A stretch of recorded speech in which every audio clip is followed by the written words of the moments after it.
Bueno, el cafecito de hoy nos va a permitir conseguir saltar, no sé si del asiento, de la silla, pero sí que espero que hagamos un salto cuántico a la hora de poder abrir los ojos. Ya sabéis que aquí nos gusta traer a mucha gente que nos permite abrir la cabeza. Y yo a esta persona, a este invitado en especial, le tenía muchas ganas. Me ha hablado de él Juan Carlos Cubeiro, Fabián Villena, Esther Martínez. Bueno, ya solo con esa presentación y habiéndoles escuchado a vosotros, pues es imposible que el café de hoy no se nos vaya a quedar frío. Pero vamos a saltar y vamos a ver qué es lo que pasa. Os presento a Fernando Botella. ¿Qué tal, Fernando? Hola Rosa, pues muy agradecido, muy contento de estar aquí con tu café en tu momento. Muy contento, muy agradecido. ¿Te ha gustado siempre todo el tema que ha sido con la mente? Y de hecho tú hablas sobre la psicofisiología. ¿Qué es lo que más te atrae de la mente? ¿Es la mente de la gente? ¿El conocimiento intangible?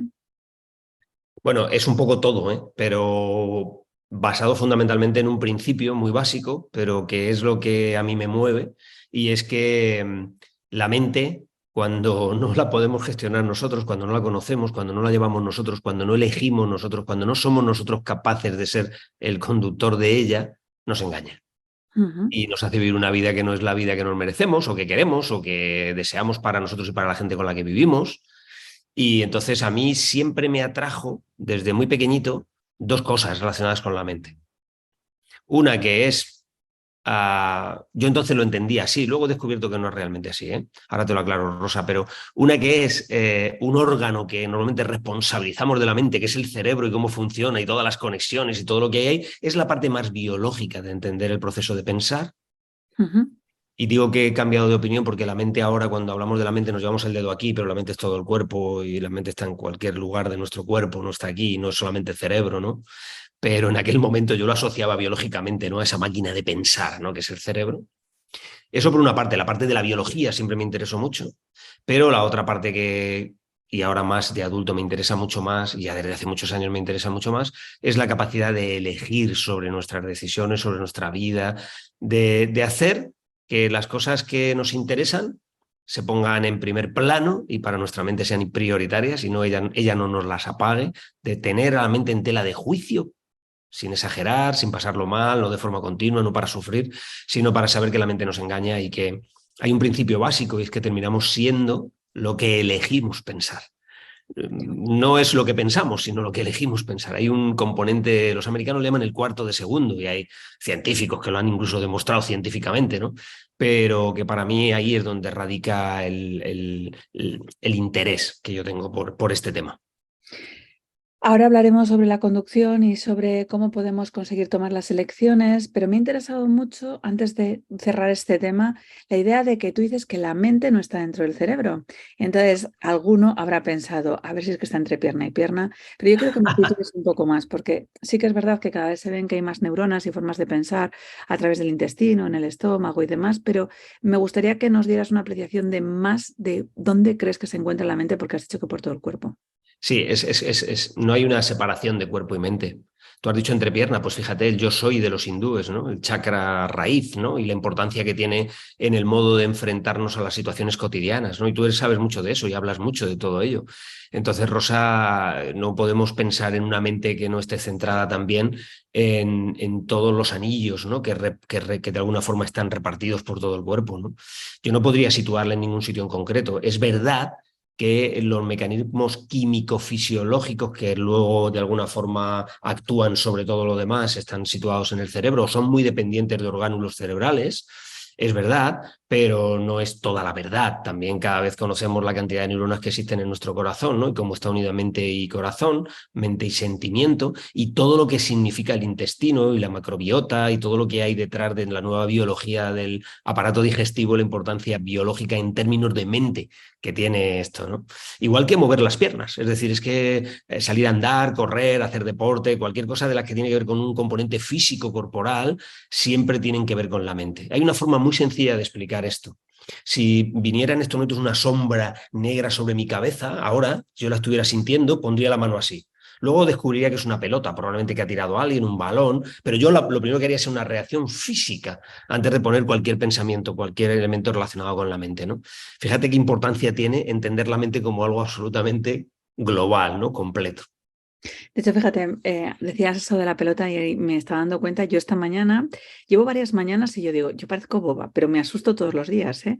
Porque hay un momento en el que yo salgo a dar un paseo y me gusta caminar a las 7 de la mañana y por donde yo camino no hay nadie. Algún coche que va a trabajar, pero no hay nadie. Y hay una farola, porque además creo que tiene que ser una farola, que nunca había visto yo proyectar tres tipos de sombras distintos, pero es que parece que una es que tienes a una persona detrás de ti, pero sé que es mi sombra, entonces tengo que pararme, me fijo, miro para si hay alguien por detrás, pero mi cuerpo reacciona de una forma totalmente impulsiva hasta que la cabeza me permite hacer ese tipo de conexión de no miras el reflejo de la farola, esta no es la primera vez que te pasa, Rosa, solo hay una farola en todo el camino y todos los días me la juega, Es todos. un ejemplo buenísimo, Rosa, para explicar algo que, que es atávico, o sea, viene con nosotros desde los principios de la humanidad y antes, ¿no? Porque viene ya, también lo viven y lo sufren, entre comillas, la palabra los animales, ¿no?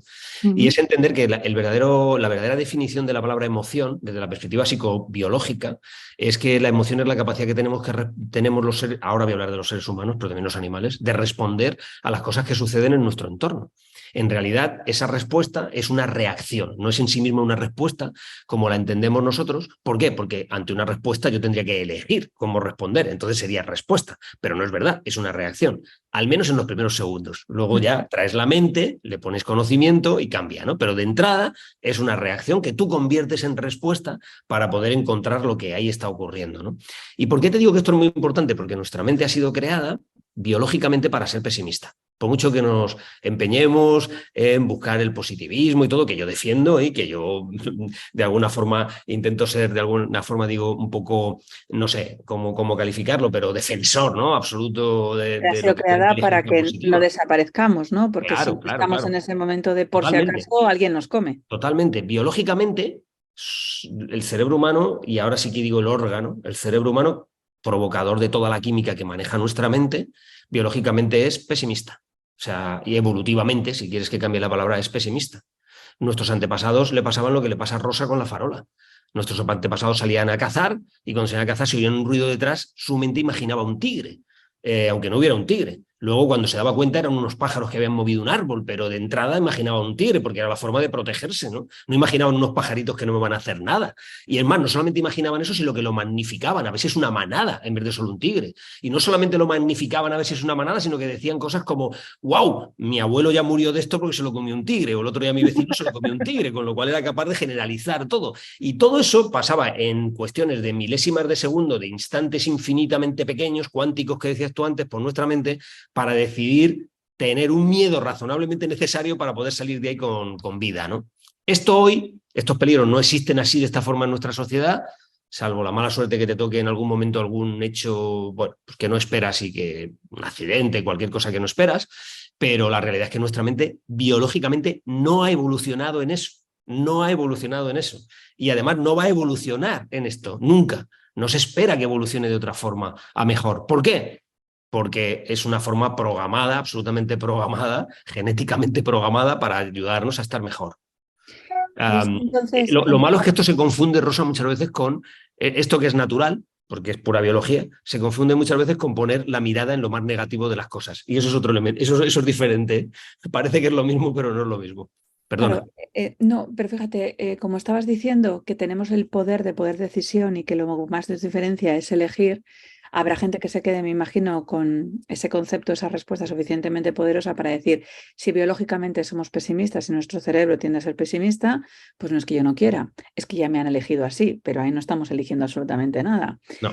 ¿Cuánto elige la gente ahora mismo por un proceso de actitud? Porque sabemos que para poder tener éxito depende mucho de nuestra aptitud, pero mayoritariamente de nuestra actitud y la actitud va a ser muy de elección consciente y voluntaria.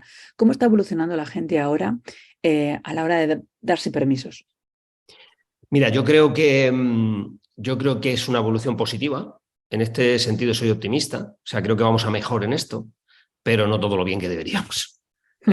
Es decir, frente a otros momentos de la historia de la humanidad, donde recientes, historia de la humanidad recientes, donde este principio básico de la elección como la libertad humana mayor que tiene el ser humano, porque es así, es la capacidad de elegir el cómo me enfrento a las cosas, no puedo elegir las cosas que me pasan. pero puedo elegir el cómo me enfrento a ellas. Y el cómo me enfrento a ellas es, por una parte, con mis sistemas mis recursos, ¿no? Y mis sistemas, mis modos de hacer, pero por otra parte es con mi actitud. Ya los griegos le llamaban el sentido del humor, porque era la predisposición mental con la que me enfrento a las cosas que me pasan, ¿no? Cuando unas veces las elijo y cuando no las elijo, esos sucesos, ¿no? Pero hay un elemento para mí que es más fundamental en esta libertad humana, ¿no? Esto que es lo que hace al ser humano verdaderamente libre, ¿no? Es el verdadero libre albedrío, ¿no? En el término de entenderme con lo que me va ocurriendo en el modo en que yo pongo mi mirada de una forma u otra, ¿no? Y es, en mi opinión, esa capacidad que tenemos de no tanto ser optimistas o pesimistas, sino de elegir una mirada positiva de la realidad, aunque uno sea un pesimista o aunque uno lo vea mal, o aunque te hayan dado una mala noticia, que Ponme un obviamente ejemplo, Fernando. es muy fácil de entender. Hubo un momento en el que el ser humano pensó que podría probablemente cruzar el océano con un aparato volador, ¿no? Y en ese momento que pensó eso le dijeron que era muy optimista y seguramente lo era, pero lo consiguió. Se hizo una pregunta a esa persona: ¿qué sí puedo hacer para cruzar el océano, ¿no? Y hubo alguien que viendo ese aparato cruzando el océano dijo: ¿y si ese se cae? ¿Y si ese aparato se cae? Y le llamaron pesimista. Pero esa persona era un pesimista que se hizo la misma pregunta: ¿qué sí puedo hacer si ese aparato se cae? Y inventó el paracaídas. Ese tío es cojonudo también, ¿sabes? Porque da igual que seas pesimista o optimista, los dos estaban basados en una pregunta muy clara que es: ¿qué sí puedo hacer ocurra lo que ocurra? ¿Cuál es mi visión positiva de lo que está ocurriendo? Sea buena o mala la cosa que está ocurriendo, ¿no? Ese que sí puedo hacer es una elección absolutamente personal. Y yo me gusta decir muchas veces que a lo largo del día elegimos muchas cosas: la comida, qué vamos a comer hoy, si voy a comprar y estoy por el hipermercado, pues si me llevo esto, me llevo lo otro, la ropa que me pongo por la mañana, qué me llevo en la maleta para el fin de semana de viaje, muchas cosas. Que no perder, entre comillas, unos minutos en elegir la actitud. Es más importante que un traje. Mucho más. Y de hecho, fíjate, estaba pensando que yo nunca le había visto en el tema del eneagrama la gracia de esa manera a los seises, que están todo el rato preguntándose continuamente qué podría pasar desde un pesimismo mayores, pero yo siempre digo que los máximos científicos son seises. Y de hecho, gente que ha descubierto cosas del tema del cáncer, SIDA y demás, se han estado todo el rato preguntando desde ese pesimismo más absoluto. O sea, acabo de ya solo por eso ya me genera otro tipo de actitud frente a ello, ¿eh, Fernando? Absolutamente, Rosa. Mira, yo en una época de mi vida fui científico, muy poquita, ¿eh? O sea, estudié biología, y estuve ahí en laboratorios y en temas de investigación, que es lo que primeramente me interesaba, ¿no? En mi desarrollo personal y profesional, por allá por los años 80 del siglo pasado, ¿eh? Hace mucho. Y hace mucho, mucho. Pero es muy curioso porque al final uno, en el método científico, lo que llamamos el método científico, la hipótesis casi siempre es pesimista. O sea, Sí. las hipótesis de partida son pesimistas. Pero esto ya nos lo enseñaron también los dichos hindúes, ¿no? Cuando nos enseñaban esto, y el budismo, ¿no? Cuando nos enseñaba esto de que cualquier cosa que empieza mal, generalmente nos ayuda, el ser humano ayuda a que termine bien. Es decir, detrás de cosas que empiezan mal, lo que uno hace es que se conviertan en que vaya mejor o vaya a bien, ¿no? Que vaya bien, ¿no? No todo lo que empieza mal, termina bien. Muchas veces termina bien, ¿no? Entonces, desde esa perspectiva, el método científico lo que te hace es poner una premisa teóricamente falsa o negativa ante un hecho y luego descubrir cómo es el camino para conseguir que eso no suceda o que suceda lo menos posible, ¿no? Por eso alguien se plantea: ¿qué pasaría si cayera un meteorito en la Tierra? Y dice: ¿qué gafe eres, no? ¿Qué borde y encima qué pesimista? No, es que está muy bien, porque hay que decir qué sí tenemos que hacer si eso pasa, ¿no? Entonces terminará el ser humano haciendo algo para que no se produzca el daño que se producía o que se podía producir, ¿no? Que se produciría. Bueno, es que esa es la base del pensamiento científico. Por cierto, es muy curioso porque paralelamente a esto va el pensamiento crítico, y el pensamiento crítico se mueve en la misma medida. Si yo digo algo: oye, Rosa, esto no me gusta porque tal, en el fondo lo que estoy, de verdad, si te lo estoy trasladando, es haciendo que estemos mejor tú y yo, ¿no? Que nos vayan mejor en las cosas, ¿no? Tú que hablas mucho de la pareja y de todo lo que significa las relaciones de pareja, etcétera, ¿no? Qué importante es entender muchas veces, además tú lo cuentas muchas veces en tus directos, ¿no? Qué importante es muchas veces decir: vamos a hablar, ¿no? Es decir, vamos a partir de una premisa que no es la mejor, pero llegaremos a la mejor gracias a partir de una premisa que no es quizás la más acertada de arranque, ¿no? Claro, es que aquí hay, bueno, yo entendí un concepto que era el diálogo y la discusión, ¿no? Entonces creo que las parejas que discuten no va a ser nunca para llegar a una premisa mejor, pero las que dialogan sí. El problema es ¿cuántas personas realmente aceptan un diálogo, ¿no? O sea, yo eso es lo que más me pregunto, porque a veces cuando tengo terapias de pareja me dicen, mira a ver si le convences a este de que es que está equivocado, ¿no? Dice, ¿desde cuándo no me va a dar la razón la otra? Porque es que no tiene razón. Y entonces yo digo, mira, chicos, hasta aquí no tenéis razón ni el uno ni el otro. Vamos a ver si podemos conseguir llegar a un punto, que es que al final eso es el diálogo, ¿no? Conseguir Claro, ser claro. capaz de escuchar Eso, una cosa y moverte. totalmente. Eso me recuerda dos cosas, Rosa. Una, que yo lo vivo igual que tú, pero en el mundo de la empresa, cuando hablamos con managers, entre ellos, comités de dirección, son como, en vez de parejas, son tríos o grupos de Parecidos. orgía. Es una orgía, ¿no? Imagínatelo desde esta perspectiva. Y al final hay conflictos y hay problemas, ¿no? Y siempre hay una máxima que no sé si es máxima, ¿eh? O sea, es una forma de explicarlo sin ningún tipo de categoría, de categoría ni de dogmatismo, ¿no? Pero hay una especie de máxima ahí que es la de lo que hay que trabajarlo, por eso es un diálogo y no una discusión, es porque terminaremos encontrando la mejor solución cuando sea bueno para todos. O sea, cuando se trabaja para ser bueno para todos, seguramente el proceso, generalmente a través de la conversación, es un diálogo y no es una discusión, ¿no? Ese es un tema bastante interesante. Y otra es que me recuerda un cuento que hay muy cortito, que hay en el Talmud de los judíos, que fue una pareja que no se llevaba muy bien, tenían problemas a ver al sacerdote judío, ¿no? No me sale el nombre ahora, bueno, ya sabes cómo se llaman los Al sacerdotes. rabino. Al rabino, gracias, al rabino, que no me salía Rosa el nombre. Fueron a ver al rabino, ¿no? Y ella le dijo, y le preguntó el rabino que qué le pasaba, y ella le contó todas las cosas que su marido, y le dijo, tiene usted razón. Y le dijo, ¿y usted? Y entonces él le contó todas las cosas que tal, y dijo, tiene usted razón. Y entonces, claro, los dos dijeron, oiga, pero ¿cómo puede ser que tenga el razón y yo tenga razón? Y él le dijo, tienen ustedes razón.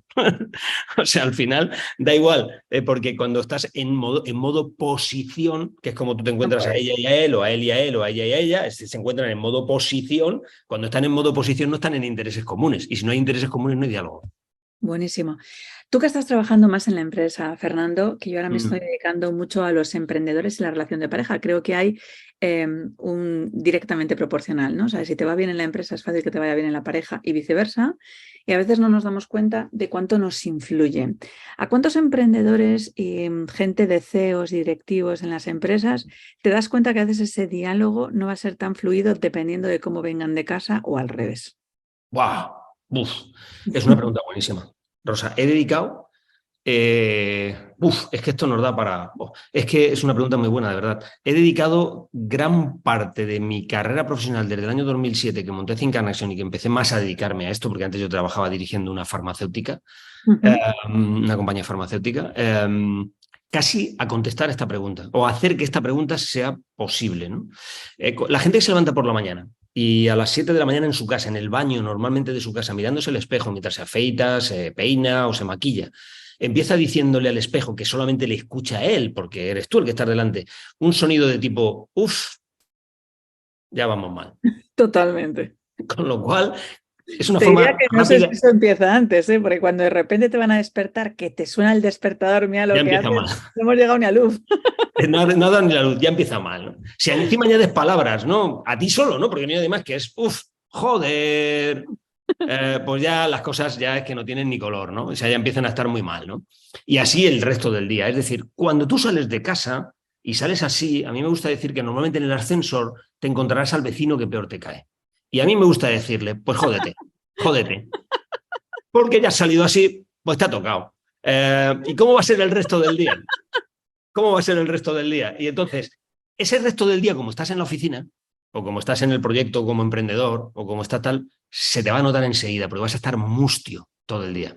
Y yo, hablando de emprendedores en concreto, que tú te dedicas a esto, Rosa, no me gusta ni invertir cuando me toca invertir, ni decidir, ni trabajar con emprendedores, más allá de que además sean empresarios o no mentalmente, ¿sabes? Sí. Pero con emprendedores que sean mustios, pues aunque tengan un gran proyecto, porque normalmente no le sacan todo el partido al proyecto. O sea, ser mustio es un problema, sinceramente. Yo lo considero un verdadero problema. La buena noticia es que se cura, pero esa es la buena noticia. Pero de entrada es un problema.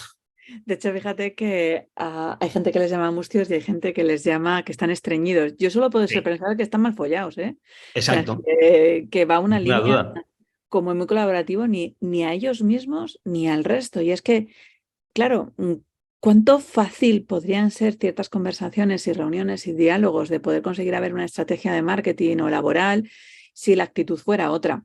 Ahora bien, esa gente a veces no quiere ser regada, esos mustios, Fernando. O sea, Lo hay sé. gente que te transmite una energía tan negativa y además ellos son los que tienen razón y no quieren cambiar y es que su empresa ha sido siempre igual así y ellos tienen la razón y no puede pasar nada en sus parejas, ni en sus hijos, ni nada por el estilo porque tienen la razón. ¿Qué hacemos con los mustios? ¿Arrancarlos de raíz? Bueno, yo hace tiempo, yo me planteé mucho esta pregunta, ¿no? Yo hace tiempo tomé dos decisiones en relación a esto en aquellos con los que yo trabajo, ¿vale? No puedo decir que es Si eres extensivo a mustio todo no te el mundo. acepto. Eh, claro, no creo que. Y fíjate, las dos decisiones son, uno, el que yo le llamo, ese modelo creo que te va a gustar, el modelo esfínter. El modelo esfínter es las muñecas de famosa, que van con los esfínteres apretados por la vida. ¿Sabes lo que te digo? Son muñecas que van andando al portal, pero van con los esfínteres apretados y no hay quien las cambie, no las puedes cambiar. Es que, ¿cómo te diría yo? Son así ya, han Me nacido estoy apretadas, imaginando a ¿sabes? más de uno, ¿eh? ¿Sabes? Les ¿Eh? veo, les veo. Sí, ¿verdad? A veces son ella y a veces son él, pero he hablado de muñecas porque normalmente eran muñecas, pero también están los Ken o como se llamen estos que van andando igual, ¿no? Con lo cual me da igual, ¿no?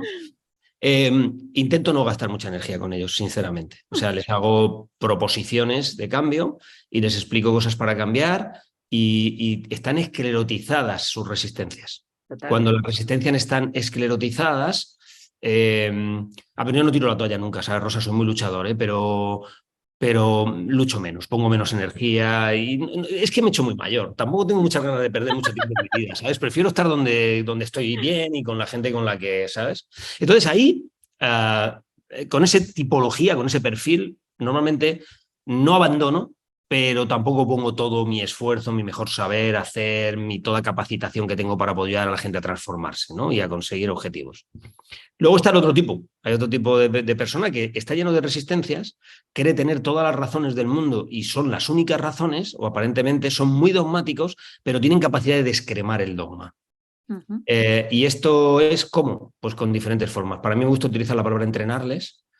Una parte del entrenamiento es entrenamiento mental, pero también hay que entrenarles en talento, en desarrollo de talento, en conocer nuevas cosas, en provocarles, utilizar técnicas de creatividad disruptiva, que vean las cosas de una forma diferente. Hay metodologías para trabajar con ellos, ¿no?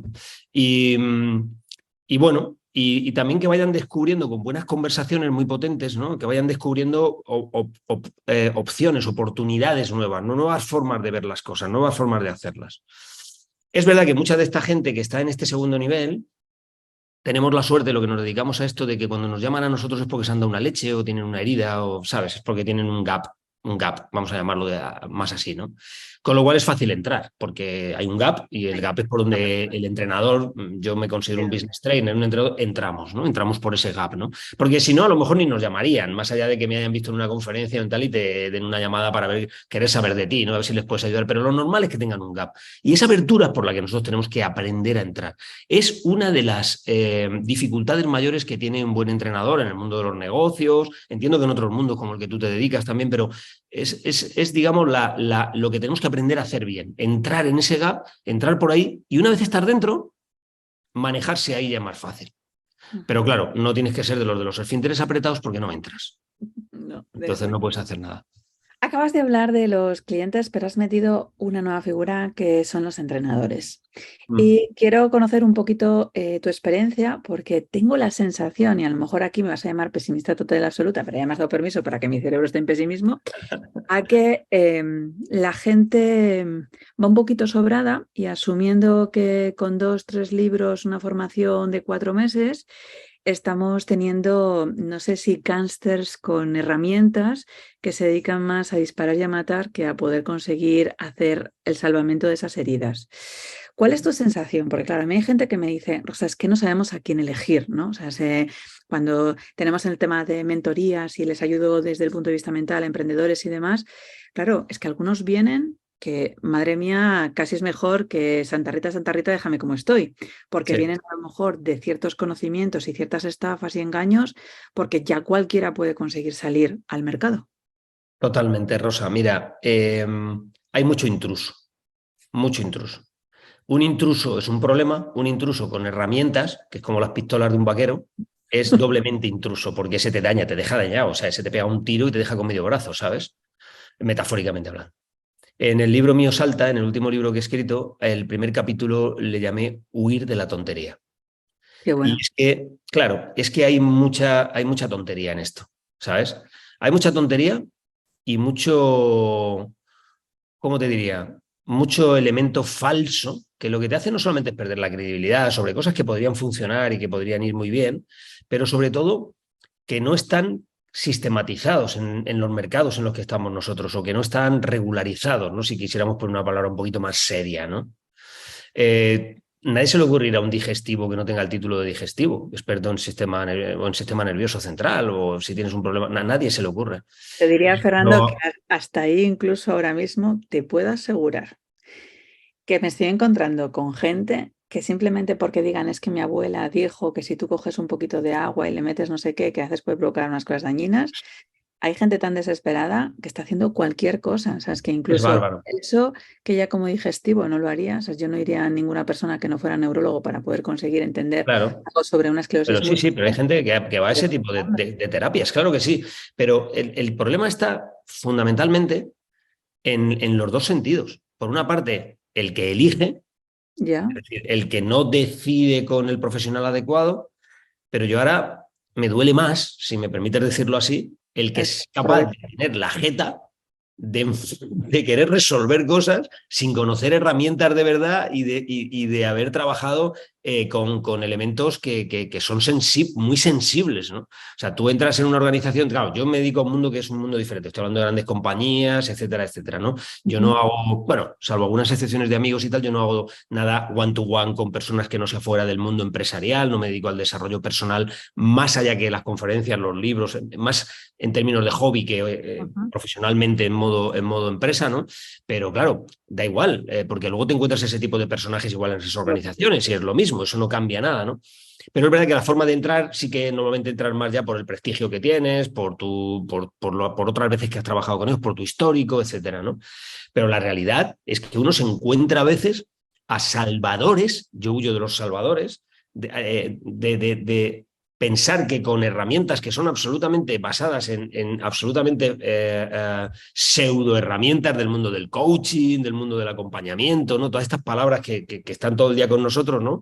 Incluso del mundo de la psicología y de la terapia personal, o sea, hasta ahí algunos que utilizan herramientas de la psiquiatría sin haber estudiado, ni siquiera no conocen ni el mecanismo del cerebro humano, ¿sabes? O sea, El pero error se no es la atreven a decir herramienta, cosas. sino quien lo usa.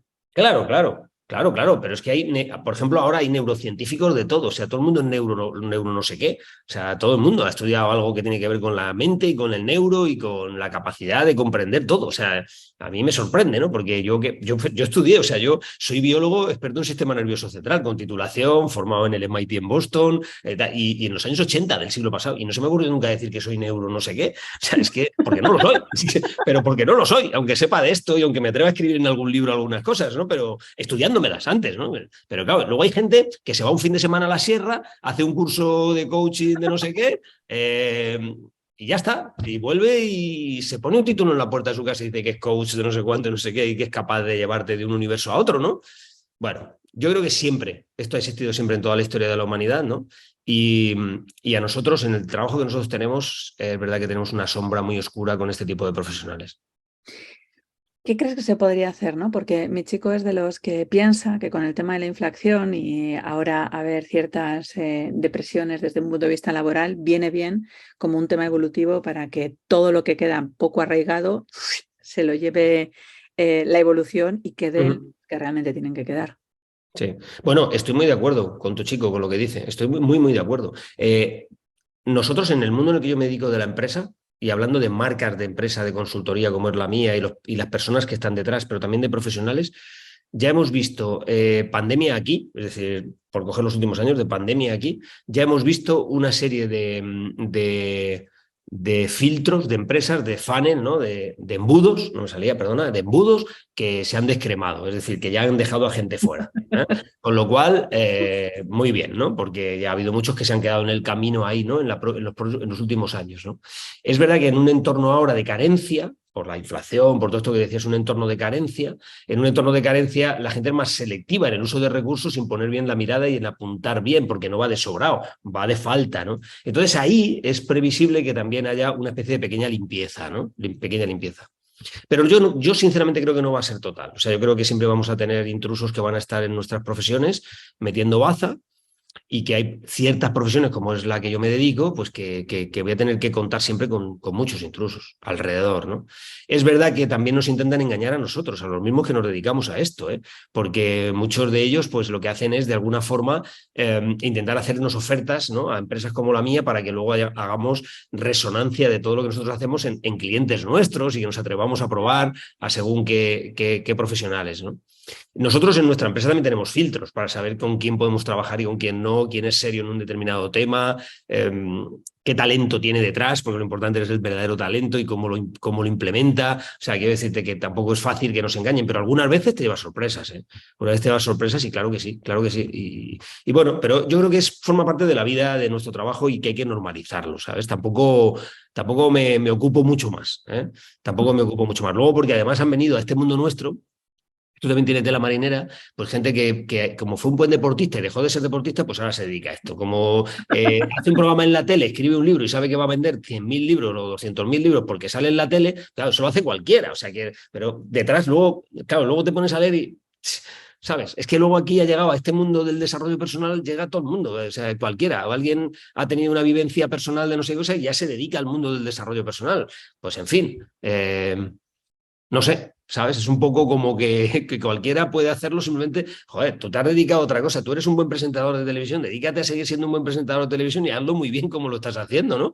Pero si tienes motivos, además de ser un buen presentador de televisión, para hacer algo en este mundo, pues yo soy el primero que le abre las puertas. Y tengo ejemplos concretos, ¿eh? O sea, el prólogo de mi último libro me lo ha hecho Ani Gartiburu, pero me ha hecho Ani Gartiburu el prólogo no porque sea Ane la que sale en un programa de Corazón Corazón, ella lo sabe, lo puedo decir abiertamente en cualquier medio. Y además lo he dicho en la presentación de Madrid del libro ante 300 y pico personas y una era ella que estaba sentada allí. Está en mi libro porque es una experta en valores, porque trabaja en temas de la empresa que la gente no lo sabe desde hace 20 y tantos años y que nos conocemos hace mucho, y no porque salga en la tele, eso es pura coincidencia. O hago conferencias con Tony Nadal, pero claro, ¿qué pasa con Tony Nadal? Pues que nos conocimos en el año 2010, en el 2012 me escribió el prólogo de Atrévete y hacemos muchas cosas juntos y he trabajado en el equipo con ellos, sé un poco lo que es el trabajo. Tengo un motivo, pero no es porque se llame Tony Nadal ni porque se llame Anne, es por el contenido y lo que han sido capaces de desarrollar profesionalmente. Pero luego aquí A lo cualquiera, mejor justo ¿sabes? porque han tenido ese contenido profesional han podido llegar a ser quien son. Yo creo que sí, Rosa, sinceramente Es que yo al creo que revés. sí. Yo creo que sí, yo creo que sí. Entonces, yo a ellos les abro la puerta como, no, en fin, lo que hay que entender es quién vale, quién no vale, más allá del escaparate que tenga. Esto es lo verdaderamente interesante.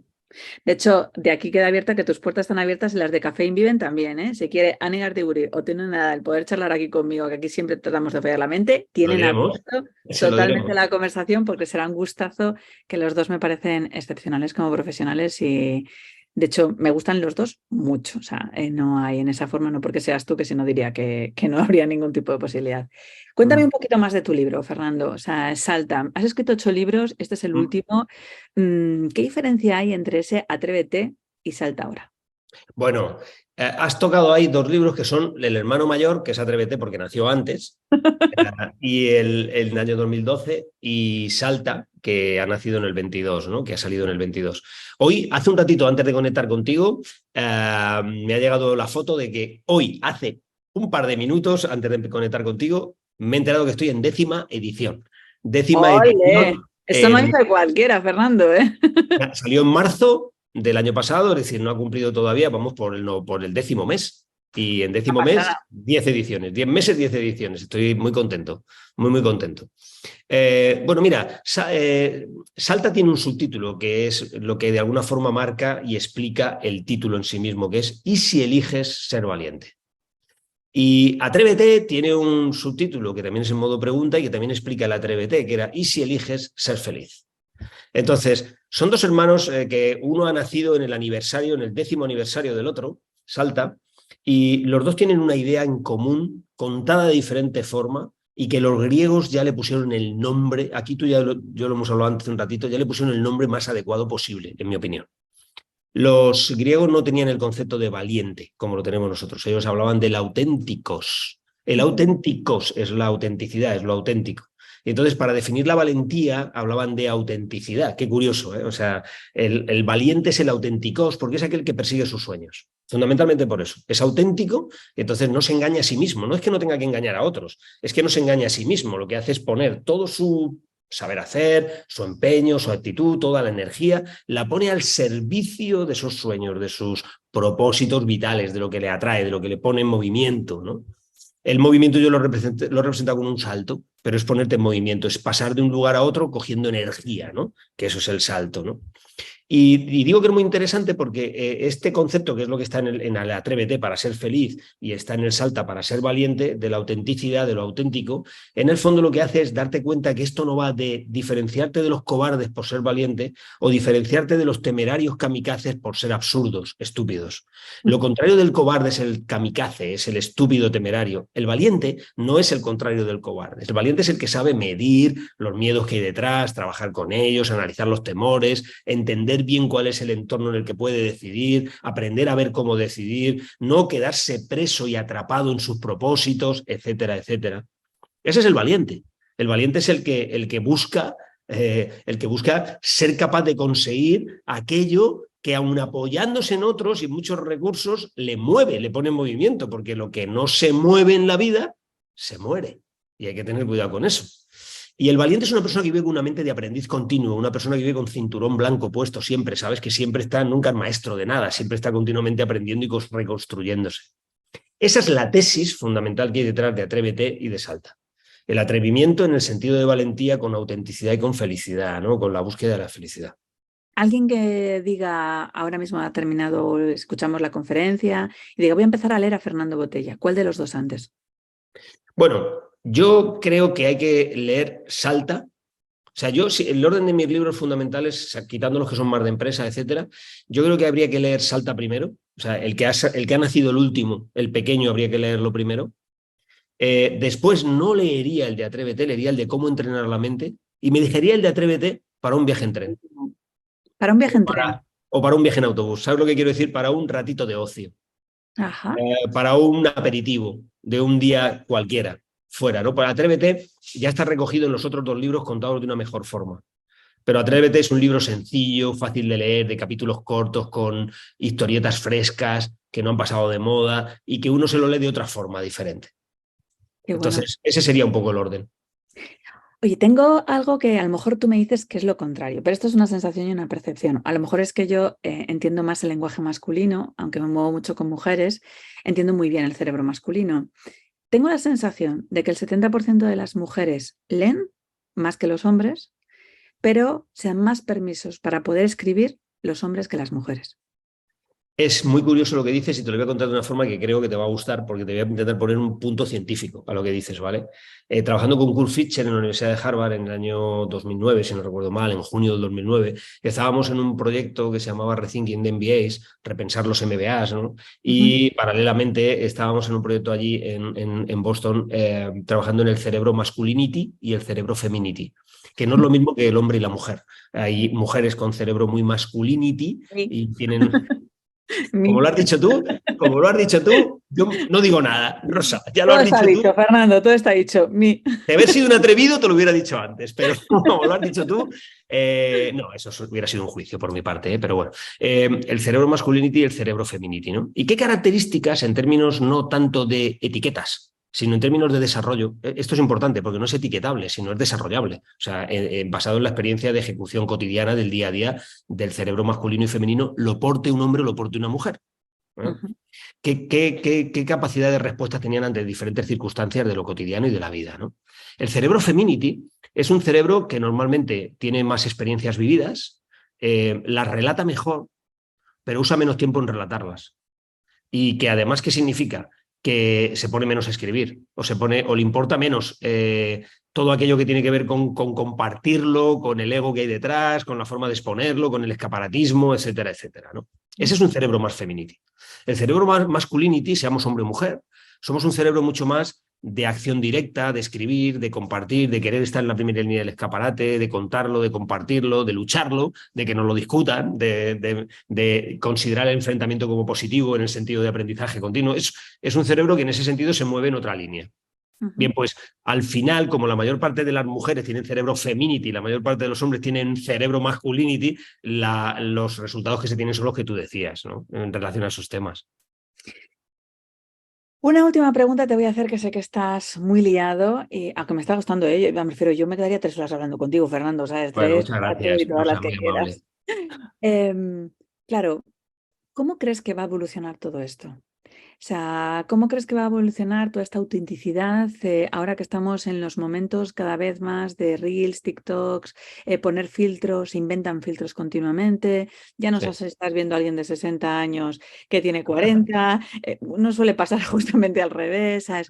¿Cómo crees que vamos a vivir y nos va a afectar desde el punto de vista biológico y emocional toda esta autenticidad en nuestra vida? Bueno, mira, dediqué 2 años a escribir un libro sobre esto que me preguntas. El libro se llama Bienvenidos a la Revolución 4.0. Necesito más entrevistas contigo, Fernando, ya lo hemos Y decidido. 2 años estuve en Estados Unidos entrevistando a Klein Rock, que es el tío que hizo el primer Internet, ARPANET, en el año 69. El prólogo me lo hizo José Luis Cordeiro, el famoso profesor del MIT, ¿no? Que habla sobre el tema de la muerte de la muerte, porque la muerte vamos a conseguir la singularidad. Estuve con Crusoe en la Universidad de la Singularity en San Francisco y estuve 2 años. Es de esos libros que uno está todo el tiempo trabajando, preparando el libro para luego vomitarlo y escribirlo en un verano, pero 2 años de información y de recoger cosas y de enterarme yo también de qué iba todo el tema, ¿no? Y le llamé el nuevo mono. A este mono nuevo le llamé el nuevo mono, ¿no? Que frente al viejo mono que convive todavía con nosotros, tiene una forma diferente de desarrollarse con los demás. En el año 18, cuando yo presenté en este libro, el Bienvenidos a la Revolución 4.0, uno de los capítulos se llamaba La nueva normalidad.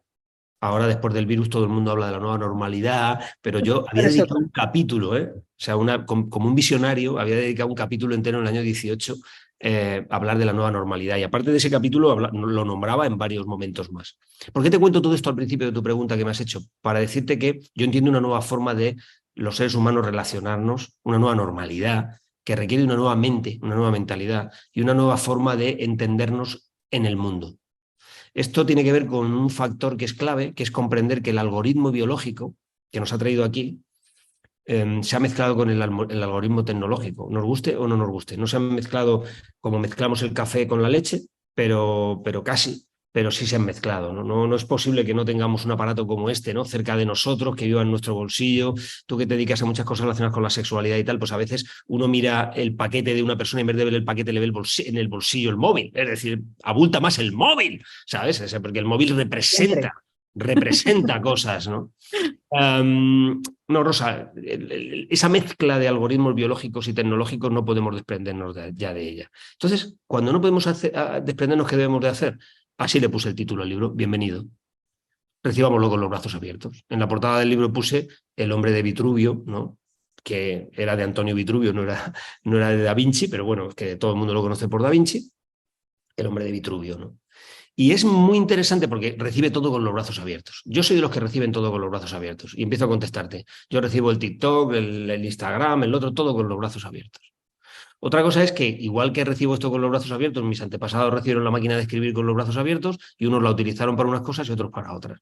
O mis antepasados recibieron la televisión en color y la televisión antes con los brazos abiertos, pero unos la han utilizado muy bien la televisión y otros la han utilizado pues para no hacer otra cosa, nada más que ver todo el día la puñetera tele, ¿no? Pues yo no estoy todo el día en las redes sociales, pero paso por ahí y veo cosas y me ayuda para informarme, pero también sé distinguir con quién quiero estar y con quién no, también sé a quién cancelar y no verle nunca más. También tengo al final la libertad humana de poder elegir en ese mundo de Efectivamente. mezcla tecnológica con el ser humano, donde el ser humano está contando cosas tan potentes como la creatividad, las relaciones personales o de pareja que cuentas tú, etcétera, de una forma sana que permita a los demás cuestionarse cosas en unos cuestiones de segundos, ¿no? Unas cuestiones de segundos con un mensaje muy claro, se cuestiones cosas, pero hay contenido. Yo en lo que no creo es en la ausencia de contenido. El problema está Esa en que pasividad. eso es. Y que la evolución hacia dónde tiene que ir hacia el valor del contenido, hacia el valor del talento en los nuevos medios, en las nuevas formas de hacer las cosas. El ser humano del futuro, ese ser humano medio tecnológico, medio biológico, eso que llamábamos antes las soft skills, ¿no? Que tienen que ver con la creatividad, la humildad, la capacidad de comunicación, etcétera, va a tener que necesitarla muchísimo más, porque todo lo demás lo va a hacer la inteligencia artificial, lo van a hacer las máquinas. Entonces, precisamente todo eso que necesitamos nosotros es lo que tenemos que desarrollar más. Eso sí, sin ponernos en contra de las redes sociales, de las máquinas, de lo que hay, porque eso sí o sí está aquí. Lo que hay que hacer es sacarle el mayor partido posible.